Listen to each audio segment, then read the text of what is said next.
매혹. 호텔은 말라가에서 동쪽으로 1시간 거리에 있는 나지막이 노출된 안반 위에 서 있다. 가족을 대상으로 지어졌고 가족의 일원으로 있어야만 하는 공교로운 과제를 안겨주기도 하는 곳이다. 특히 식사 시간에 15살의 라비카는 아버지, 새 어머니와 함께 휴가를 보내고 있다. 세 사람 사이의 분위기는 음울하고 대화는 이미 실종되었다. 라비의 어머니는 3년 전에 세상을 떠났다. 호텔 측은 매일 수영장이 굽어 보이는 테라스에 뷔페를 차려놓는다. 이따금 새 어머니는 파야야. 나 남쪽에서 강하게 불어오는 바람 같은 것에 대해 한마디 한다. 새 어머니는 글로체스터 출신의 정원 가꾸기를 좋아하는 사람이다. 결혼의 시작은 청혼이 아니고 심지어 첫 만남도 아니다. 그보다 훨씬 전에 사랑에 대한 생각이 움틀 때이며 더 구체적으로는 맨 처음 영혼의 짝을 꿈꿀 때다. 라비는 워터 슬라이드 옆에 있는 소녀를 처음 본다. 그보다 1살가량 어리고 남자애처럼 밤색 머리를 짧게 잘랐으며 올리브색 피부의 팔다리가 가느다랗다. 줄무늬 세일러복 상의에 푸른색 반바지를 입었고 레몬빛 샌들을 신고 있다. 오른쪽 팔목에는 가는 가죽 밴드를 하고 있다. 소녀가 그를 힐끗 보더니 건성으로 미소 같은 걸 짓고는 접 의자 위에서 자세를 고쳐 앉는다. 그 후 몇 시간 동안 소녀는 생각에 잠긴 듯 먼 바다에 눈길을 던진 채 가끔씩 손톱을 물어뜯으며 워크맨을 듣는다. 양쪽에는 소녀의 부모가 앉아있다. 어머니는 엘르를 훑어보는 중이고 아버지는 프랑스어로 번역된 렌 데이턴의 소설을 읽고 있다. 나중에 라비는 방명록을 뒤져보고 알아낸다. 소녀는 클레르 몽페랑에서 왔고 이름이 알리스 소르다. 지금까지 어떤 것도 이렇게 멀리 있다고 느낀 적이 없다. 그런 감정이 처음으로 소년을 압도한다. 이 감정은 말로 설명할 수 없고 어떤 말로도 대신할 수 없다. 마치 어떤 식으로든 항상 그녀를 알아온 듯하고 그녀가 그의 존재 자체에 특히 마음 한구석의 혼란스러운 상처에 어떤 답을 내미는 듯하다. 그 후 며칠 동안 소녀는 호텔 여기저기에서 거리를 두고 그녀를 관찰한다. 아침에는 치맛단에 꽃무늬 장식이 있는 흰색 드레스 차림으로 뷔페에서 요구르트와 복숭아를 담아간다. 테니스장에서는 코치에게 악센트가 매우 두드러지는 영어로 자신의 백핸드에 대해 애처류를 많지 정중하게 사과한다.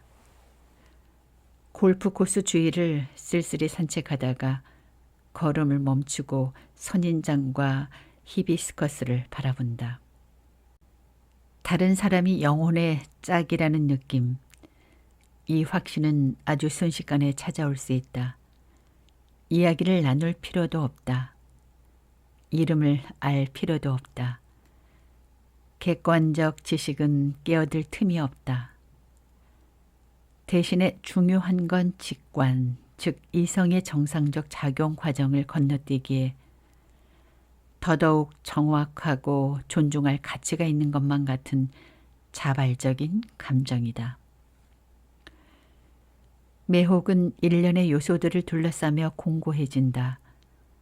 발에 매달려 무심히 끌려가는 샌들, 선크림의 옆에 타월 위에 놓인 헤르만 헤세의 시타르타, 페이퍼백, 경계가 또렷한 눈썹, 부모에게 건성으로 대답하는 태도, 저녁 뷔페에서 손바닥으로 뺨을 괜 채 초콜릿 무스를 조금씩 떠먹는 동작.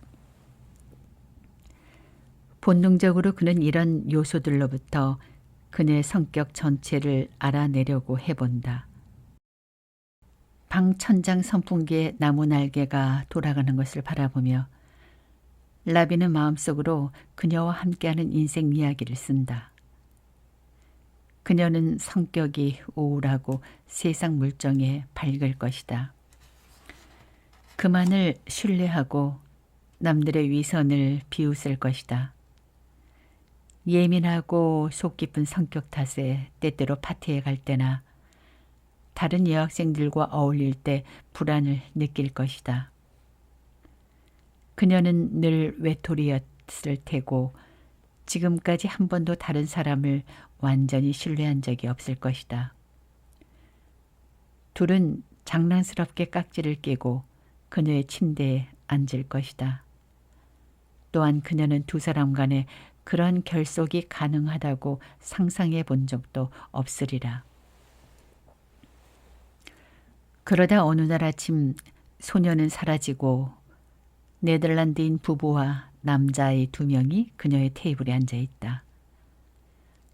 그녀가 에어프랑스기를 타고 집으로 돌아가기 위해 부모와 함께 새벽에 호텔을 떠났다는 게 매니저의 설명이다. 이 모든 사건은 별게 아니다. 두 사람은 다시는 못 만날 것이다. 소녀는 누구에게도 말하지 않는다. 돌이켜보건대 소녀는 완전히 무관심했다.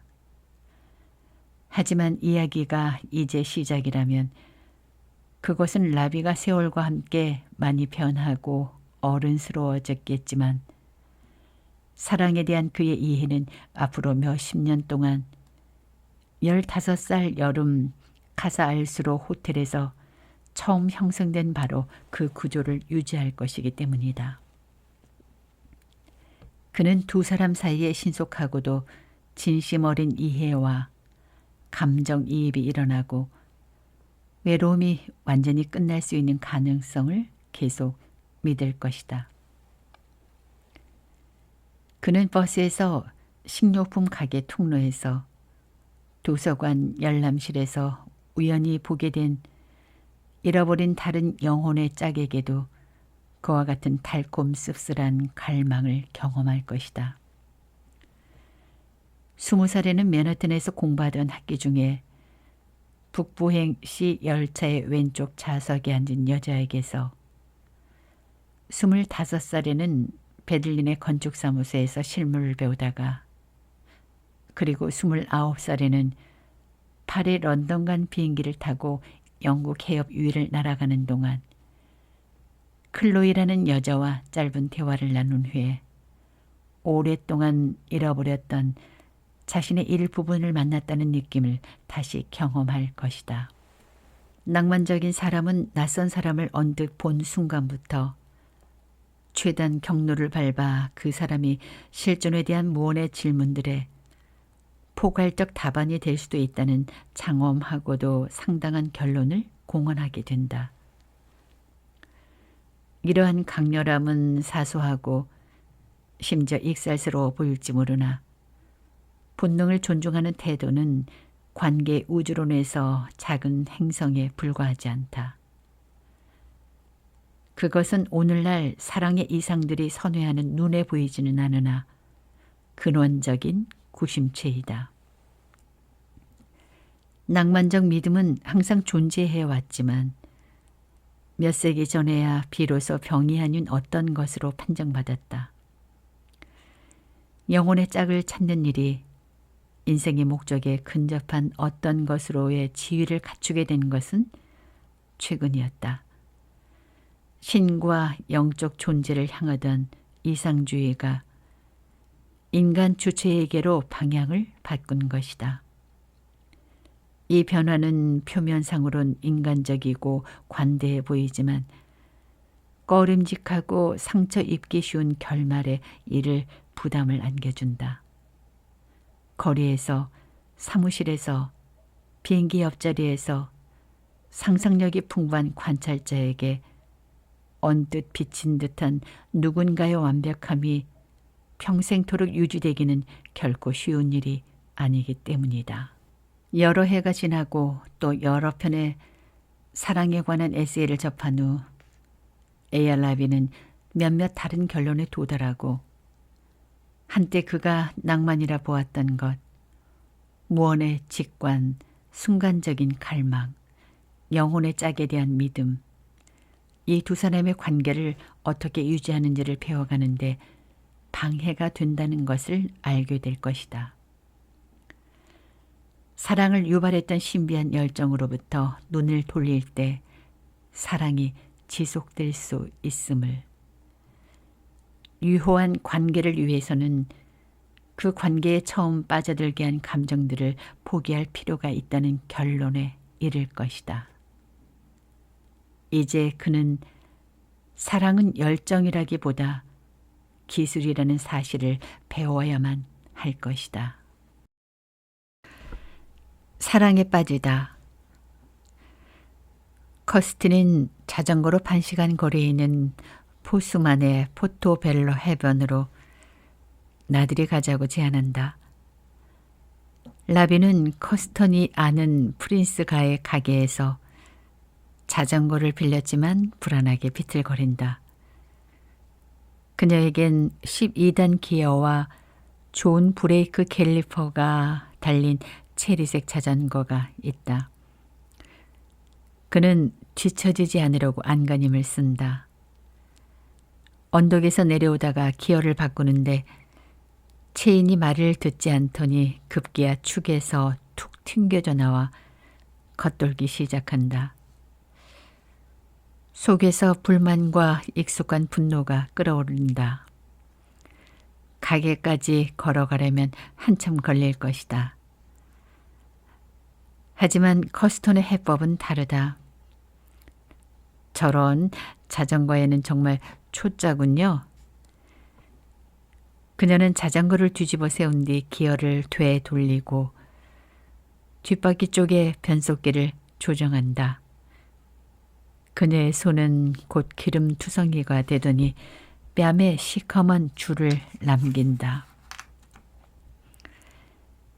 사랑이란 우리의 약점과 불균형을 바로 잡아줄 것 같은 연인의 자질들에 대한 감탄을 의미한다.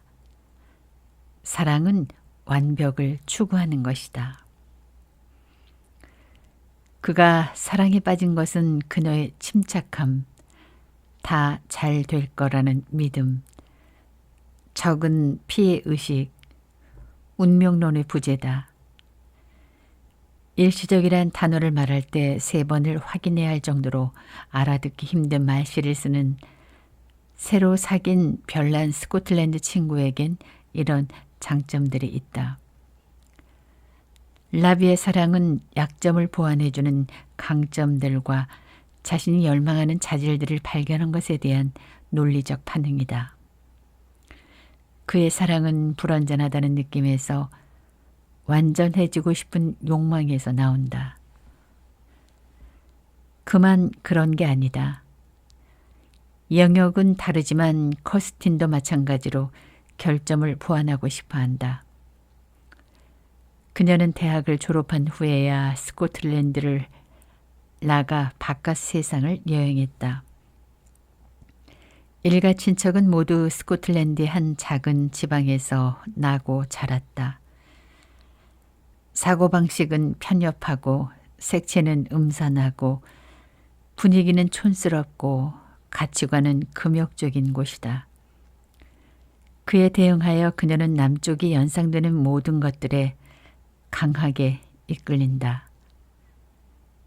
그녀는 햇빛과 희망을 원하고 열정과 감정을 표출하면서 온몸으로 부딪히는 사람들을 좋아한다. 그녀는 햇볕 아래 드러나는 자신의 창백함과 불안감을 싫어하는 동시에 태양을 숭배한다. 그녀의 집 벽에는 패스의 메디나가 담긴 포스터가 걸려 있다. 그녀는 라비의 배경을 알고 흥분한다. 레바논인 토목기사 아버지와 독일인 항공기 승무원 어머니 사이에서 태어났다는 사실이 흥미롭기만 하다. 그는 베이루트, 아테네, 바르셀로나에서 보낸 유년 시절의 이야기를 그녀에게 들려준다. 그 속에는 밝고 아름다운 순간들이 있고 이따금 극도로 위험한 순간도 있다. 그는 아랍어, 프랑스어, 독일어, 스페인어를 할 줄 알고 애정 표현에는 다양한 운치가 풍긴다. 그녀의 피부는 연분홍색인데 반해 그의 피부는 올리브색이다. 그는 긴 다리를 꼬고 앉고 놀라울 정도로 섬세한 손은 그녀를 위해 마크두스 타블레, 카르토 페살라트를 요리할 줄 안다. 그는 자신의 세계들로 그녀의 허기를 채운다. 그녀 역시 균형을 회복하고 완전해지기 위해 사랑을 찾고 있는 것이다. 한편 사랑은 약점에 관한 것, 상대방의 허약함과 슬픔에 감응하는 것이기도 하다. 특히 그 약점들을 책임져야 한다는 부담이 없는 시기, 즉 주로 초기에 그렇다. 연인이 위기에 빠져 낙담하거나 어쩌할 줄 모르고 우는 모습을 볼 때 우리는 그들이 여러 가지 장점을 가지고 있지만 격언할 만큼 천하무적은 아니라는 사실에 안심하게 된다. 그들 역시 혼란스러워하고 망연자실하는 순간들이 있다는 깨달음을 통해 우리는 지지자로서의 새 역할을 부여받고 우리 자신의 부족함을 덜 부끄러워하게 되고 아픈 경험을 공유하면서 그들과 더 가까워지게 된다. 그들은 인버네스행 기차를 타고 커스틴의 어머니를 방문한다. 어머니는 시 반대편에서 버스를 타고 와야 하는데도 만류를 뿌리치고 역으로 마중을 나온다. 플랫폼에서 그녀는 커스틴을 나의 어린 양이라고 부르면서 가슴이 아리도록 두 눈을 꼭 감고 깨닫는다. 그런데 라비에게 예의를 갖춰 손을 내밀고 1년 중 이맘때에 대해 양해를 구한다. 오후 2시 반인데 벌써 어둑어둑하다. 그녀는 딸과 같은 명랑한 눈을 가졌지만 시선이 그에게 멎을 때면 다소 불편한 느낌을 주는 단호한 눈빛도 있다. 그곳에 머무는 동안 라비는 뚜렷한 이유도 없이 몇 번씩이나 그런 시선을 받는다. 집은 협소한 2층 건물에 회색 테라스가 딸려 있으며 커스틴의 어머니가 30년째 학생들을 가르치고 있는 초등학교를 정면으로 마주 보고 있다.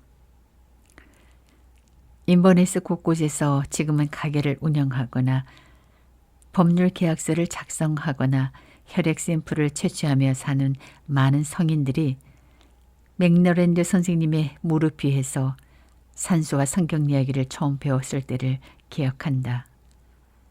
더 구체적으로 말하면 대부분은 그들을 얼마나 아끼는지 뿐만 아니라 그들이 얼마나 쉽게 실망을 안겨줄 수 있는지도 알아차게 하던 그녀 특유의 모습을 떠올린다.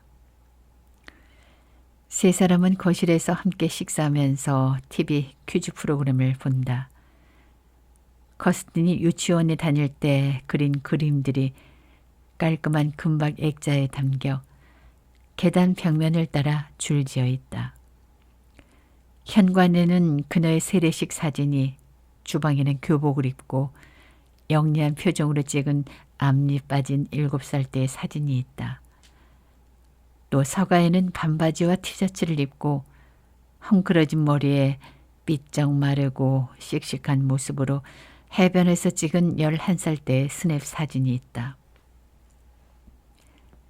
그녀의 침실에는 법학과 회계학 학위를 따기 위해 에버든에 간 후로 거의 건드리지 않은 검은색 옷들이 벽장에 걸려 있고 구겨진 페이퍼백 교재들이 책장을 가득 채우고 있다. 펭귄판 맨스필드 파크에는 페니 프라이스, 특별한 보통 사람의 미덕이라고 커스틴이 사춘기에 적어둔 글귀가 있다. 침대 및 앨범에서는 그녀와 아버지가 크루텐베이 아이스크림 트럭에 서 있는 모습 그대로 자연스럽게 찍힌 사진이 나온다. 그녀는 6살이고 아버지와의 나날이 1년 더 남아있다. 이 가족의 이야기 속에서 커스틴의 아버지는 어느 날 아침 갑자기 작은 트렁크에 짐을 꾸려 집을 떠난 것으로 그려진다. 10년을 함께 산 아내가 학교에 출근하고 없을 때였다. 그가 남긴 유일한 설명은 종이 조각에 휘갈려 써서 복도 테이블 위에 놓고 간 미안해라는 한마디였다. 그 후로 그는 스코틀랜드 전역을 떠돌며 농장에서 잡부로 일했고 1년에 한 번씩 생일 선물과 카드를 보내는 것으로 카스틴에게 안부를 전했다. 그녀가 12살이 되었을 때 9살짜리에게나 맞을 법한 카디건이 소포로 도착했다. 커스틴은 캐머치 모어의 주소로 소포를 돌려보내면서 소포 발송자에게 당신이 빨리 죽었으면 좋겠다는 솔직한 바람을 알리는 쪽지를 동봉했다. 그 후론 소식이 끊겼다. 만일 다른 여자 때문에 떠났다면 그는 단지 혼인 서약을 배신한 것이었을 테다. 하지만 그저 혼자 있고 싶어서, 더욱 오롯이 혼자이고 싶어서 이유도 충분히 밝히지 않고 아내와 자식을 버린 것은 훨씬 더 심각하고 추상적이고 파괴적인 종류의 거부였다. 커스틴은 설명하는 동안 라비의 팔에 안겨 누워있다. 그녀의 눈시울이 붉어진다.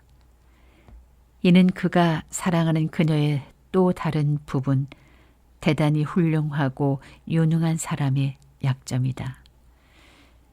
그녀 입장에서도 그에게 거의 비슷한 감정을 느낀다. 그의 개 인사에도 묻어둘 수 없는 불행한 과거들이 있다. 종파 폭력, 차량 검문, 방공호에서 보낸 밤들이 지배하는 유년기를 보낸 후 12살이 되었을 때 그는 부모를 따라 베이루트에서 바르셀로나로 이주했다. 하지만 바르셀로나에 도착해 구항 부근의 공동주택에 정착한 지 반년 만에 어머니는 복부 언저리의 통증을 호소하기 시작했다. 병원에 간 어머니가 벼랑간 간암 진단을 받자 웬만한 건 다 굳건하다고 믿던 아들은 한순간에 돌이킬 수 없는 타격을 입었다. 어머니는 석 달로 떠났다. 아버지는 1년도 되지 않아 냉담한 잉글랜드 여자와 재혼했고 지금은 은퇴하여 카디스의 아파트에서 둘이 살고 있다.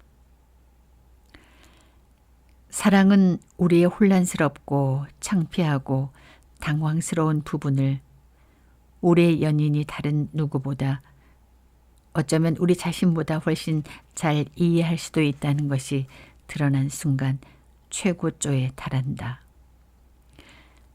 이들은 우리를 간파해내고 신뢰하고 나눌 줄 아는 우리의 능력 총량 아래에 있는 무언가를 알아보고 공감해주고 용서해준다.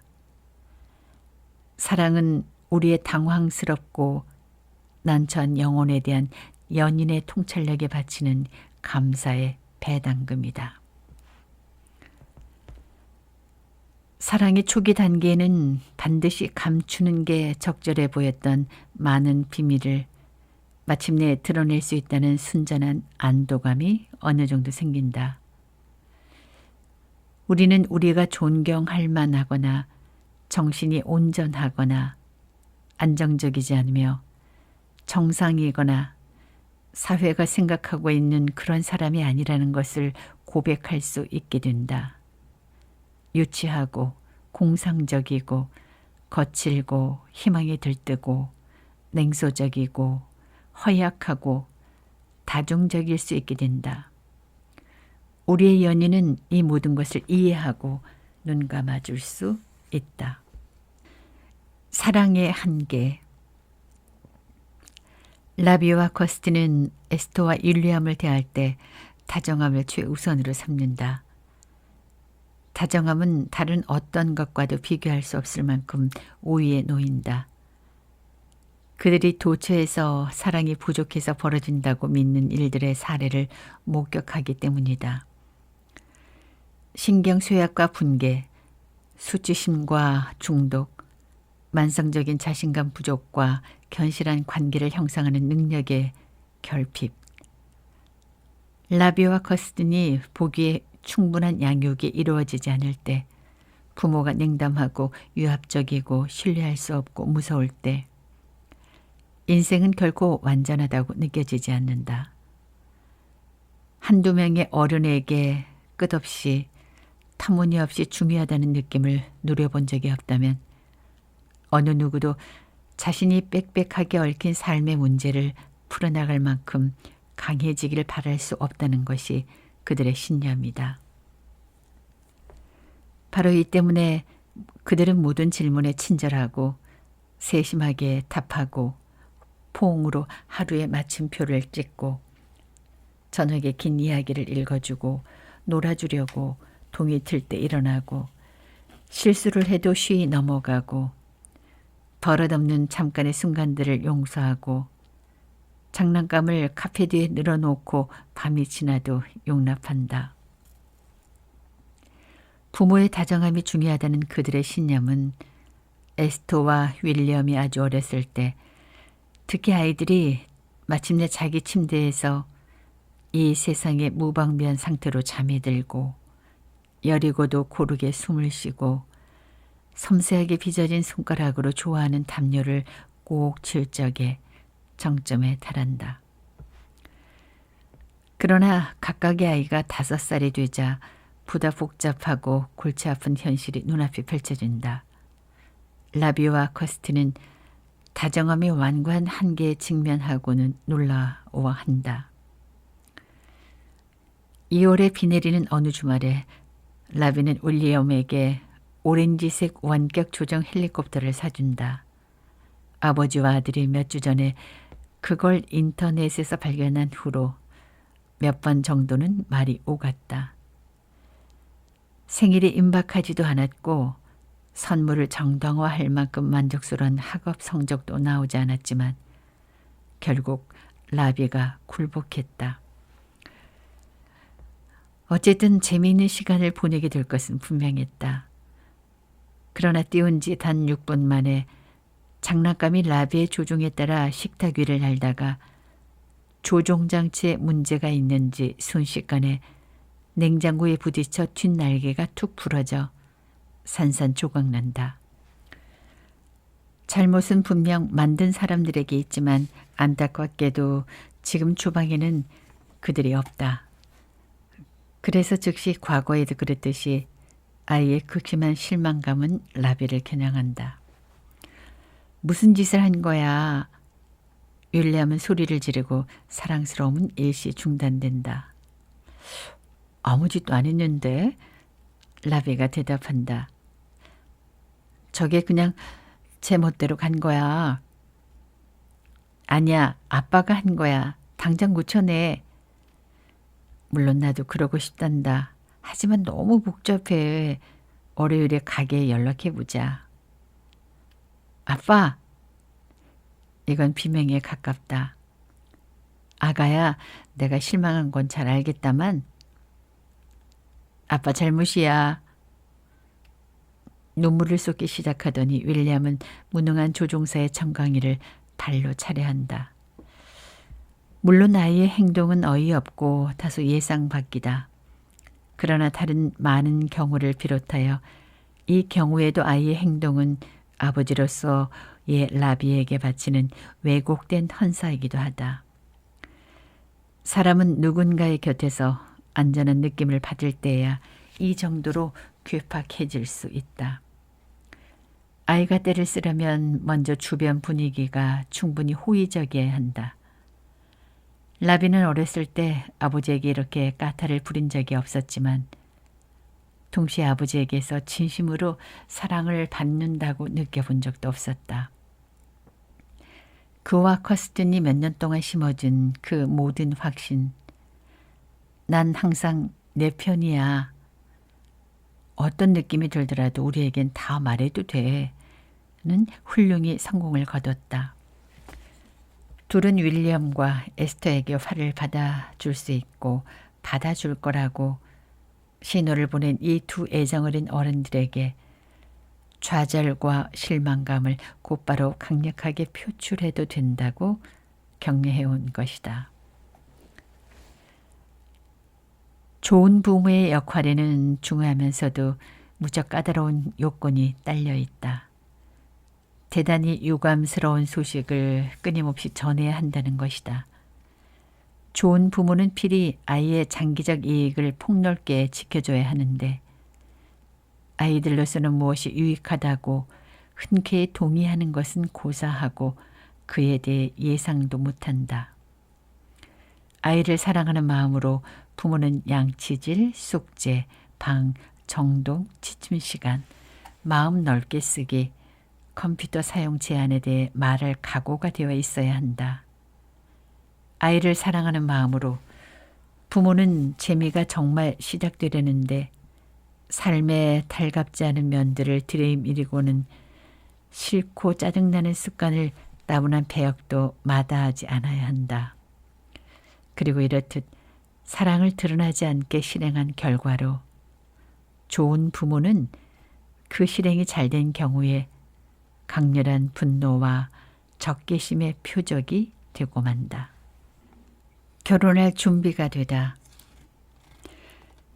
결혼한 지는 16년이 되었지만 이제야 좀 늦게 라비는 결혼할 준비가 되었다고 느낀다.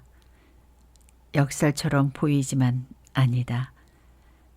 결혼이 단지 그 이수 과정에 등록한 사람에게만 중요한 수업을 해준다는 점을 감안할 때 준비는 예식에 선행하기보다 대개 10년에서 20년 후에야 갖춰지는 것이 정상이다.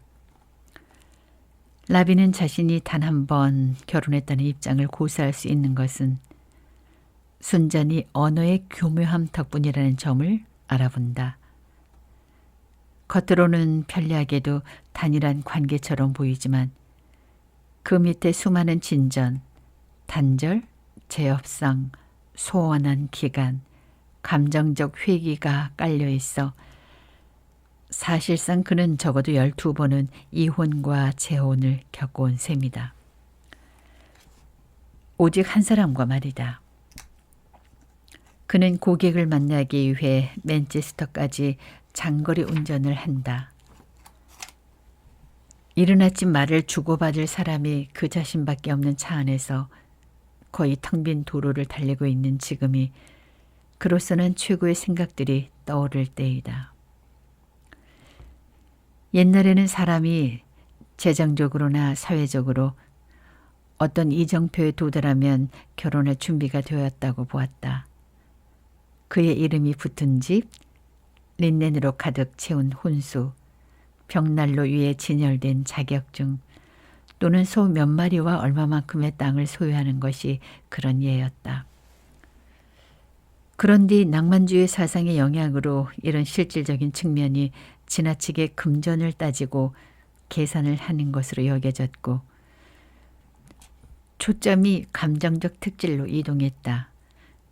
올바른 감정들, 그 중에서도 특히 영혼의 짝을 만났다는 믿음, 상대방이 나를 완벽히 이해한다는 느낌, 다시는 상대 말고는 다른 누구와도 잠자리를 하고 싶지 않다는 확신이 중요하다고 여겨진 것이다. 이제 라비는 낭만주의 개념들이 재난을 낳는다는 것을 안다. 그의 준비된 마음은 완전히 다른 기준들에 기초한 결과다. 그가 결혼할 준비가 된 것은 무엇보다 완벽함을 포기했기 때문이다. 연인이 완벽하다는 선언은 우리가 그들을 이해하지 못했다는 징표에 불과할 수 있다. 어떤 사람이 우리를 상당히 실망시켰을 때 그 순간 우리는 그 사람을 알기 시작했다고 주장할 수 있다. 하지만 이는 연인들만의 문제가 아니다. 우리가 누구를 만나든 그 사람은 근본에 있어서는 불완전할 것이다. 기차에서 만난 낯선 사람, 옛 동창생, 인터넷에서 사귄 새로운 친구 등은 우리를 실망시킬 소지가 다분하다. 삶의 현실은 우리의 모든 본성을 변형시킨다. 상처 없이 살아온 사람이 누가 있을까? 우리 모두는 어쩔 수 없이 이상에 못 미치는 양육을 받았다. 우리는 설명하기보다 싸우고 알려주기보다 들볶고 고민거리를 분석하기보다 초조해하고 거짓말을 하고 엉뚱한 대로 화살을 돌려 탓을 한다.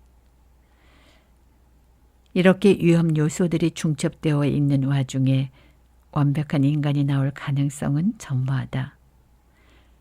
낯선 이들도 마찬가지라는 점을 알기 전에 그들을 깊이 알아야 할 필요도 없다. 그들이 구체적으로 어떻게 화를 내는지 즉시 나타나지 않을지라도 이론상 그 존재함은 처음부터 가정할 수 있다. 따라서 결혼할 사람을 선택하기란 감정의 존재 법칙을 오해할 방법을 찾았다고 믿는 일이 아니라 어떤 종류의 고통을 흔쾌히 견딜지 결정하는 일이다.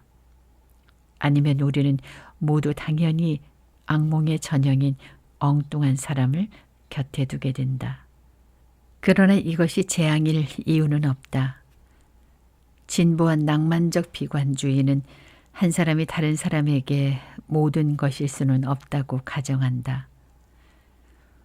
우리는 또 타락한 생명체와 함께 사는 현실에 나 자신을 적응시킬 최대한 부드럽고 친절한 방법을 찾아야 한다. 결혼은 어지간히 좋은 결혼만 있을 수 있다. 정착을 하기 전에 몇 명의 애인을 사귀어 보는 것도 이 깨달음을 깊이 새기는데 도움이 된다. 제 짝을 만날 가능성을 높이기 위해서가 아니라 그런 사람은 없으며 가까이서 보면 사실은 모든 사람이 조금씩 잘못되었다는 진실을 직접 그리고 다양한 상황에서 발견할 기회를 높여주기 때문이다. 라비가 결혼할 준비가 되었다고 느끼는 것은 타인에게 완전히 이해되기를 단념했기 때문이다. 사랑은 아주 든든하고 특별한 방식으로 자신이 이해되고 있다는 경험에서 시작된다. 상대방은 나의 외로운 내면을 이해하고 나는 왜 하필 그 농담이 그렇게 재미있는지를 그에게 설명할 필요가 없다. 사랑하는 사람들은 공동의 적을 미워하고 상당에 특화된 성적 시나리오를 함께 시도해 보고 싶어 한다. 이 상황이 영원히 계속되진 않는다. 연인의 이해 능력에는 적정 한계가 있고 우리는 언젠가 그 한계에 부딪힌다 하더라도 직무유기라 비난하지 말아야 한다. 그들은 애석하도록 무능했던 것이 아니다. 그들은 우리가 어떤 사람인지를 충분히 헤아릴 수 없으며 우리도 마찬가지다. 그게 정상이다. 어떤 사람도 다른 누군가를 정확히 이해하고 충분히 공감하지 못한다. 라비가 결혼할 준비가 되었다고 느끼는 것은 자신이 미쳤음을 자각하기 때문이다. 자신이 미쳤다는 생각은 철저히 직관에 반한다. 우리는 자신이 지극히 정상이고 대체로 선량하다고 생각한다. 발을 못 맞추는 건 나머지 사람들이라고. 그렇지만 성숙은 자신의 광기를 감지하고 적절한 때에 변명하지 않고 인정하는 능력에서 시작된다. 만일 수시로 자신이란 사람에 대해 당황스러워지지 않는다면 자기 이해를 향한 여정은 시작되지도 않은 것이다.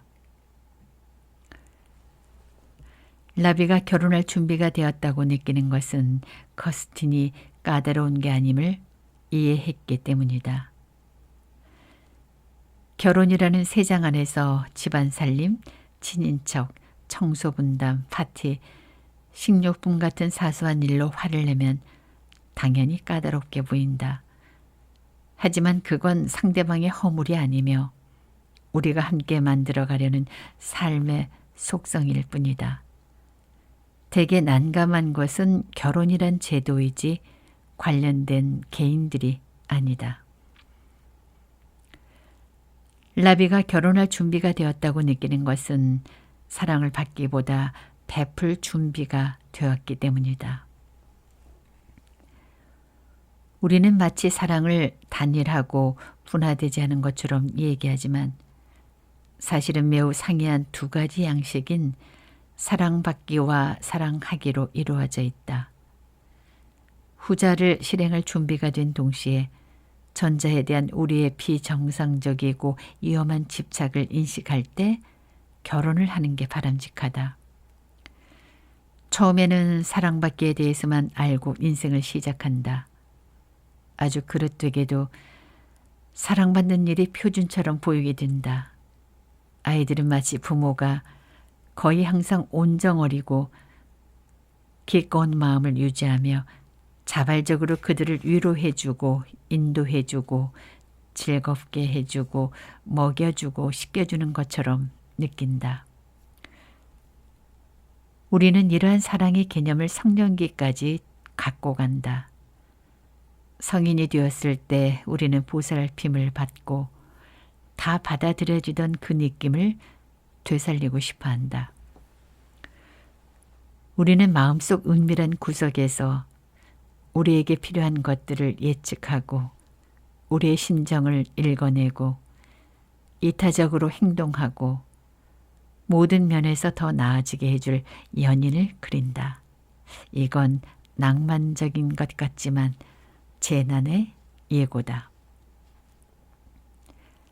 라비가 결혼할 준비가 되었다고 느끼는 것은 항상 섹스는 사랑과 불편하게 동거하리라는 것을 이해하기 때문이다. 낭만적인 견해는 사랑과 섹스가 한 줄로 맞춰지길 기대한다. 우리가 불만스러운 삶을 수용할 정도로 강해질 때 결혼할 준비를 적절히 갖췄다 할 것이다. 그러나 간통은 실현 가능한 해답이 아님을 인정해야 한다. 어느 한쪽도 간통의 피해자가 되어서는 안 되고 마음 깊이 단절감을 느껴서도 안 된다. 단 한 번의 의미 없는 모험에도 모든 것을 끝낼 수 있는 반복적인 습성이 있다. 간통의 피해자는 파트너가 몇 시간 동안 낯선 이유와 뒤엉켜 배신하는 동안에 그의 마음에 실제 어떤 일이 일어났는지를 제대로 알아내기가 대단히 어렵다. 우리는 원하는 만큼 여러 번 그들의 변명을 들을 수 있지만 내심 한 가지만큼은 확신한다. 그들의 우리를 굴욕에 빠뜨리기로 작심을 한 것이며 그들의 사랑은 신뢰할 수 있는 인간이라는 지위와 함께 남김없이 증발해버렸다고 말이다. 다른 어떤 결론을 주장한다면 파도와 싸우는 꼴이 된다.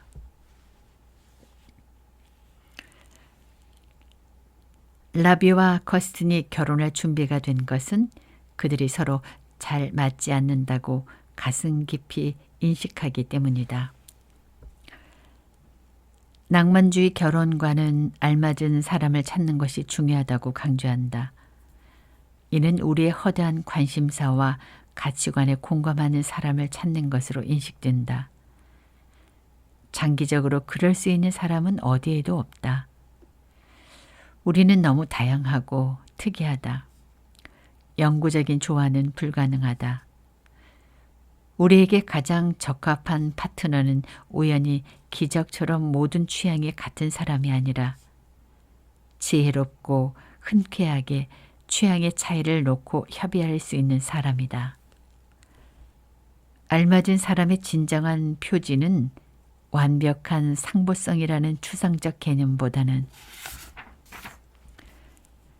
차이를 수용하는 능력이다. 조화성은 사랑의 성과물이지 전제 조건이 아니다. 라비가 결혼할 준비가 되었다고 느끼는 것은 대부분의 러브스토리에 신물이 났기 때문이고 영화와 소설에 묘사된 사랑이 그가 삶의 경험을 통해 알게 된 사랑과는 거의 일치하지 않기 때문이다. 대부분의 러브스토리를 기준으로 본다면 우리 자신의 실제 관계는 거의 다 하자가 있고 불만족스럽다. 많은 경우 별거와 이혼이 불가피해 보이는 것도 놀랍지 않다. 그러나 우리를 자주 잘못 인도하는 미적 매체들이 부과한 기대에 따라 우리의 관계를 판단하지 않도록 조심해야 한다. 잘못은 삶이 아닌 예술에 있다. 불화를 일으키기보다는 우리 자신에게 보다 정확한 이야기들을 들려줄 필요가 있다. 시작에만 너무 얽매여 있지 않은 이야기. 완벽한 이해를 약속하지 않는 이야기. 우리의 문제를 정상적인 것으로 되돌려 놓고 사랑의 여정에서 거쳐 갈 길이 우울하더라도 희망적임을 보여주는 이야기를.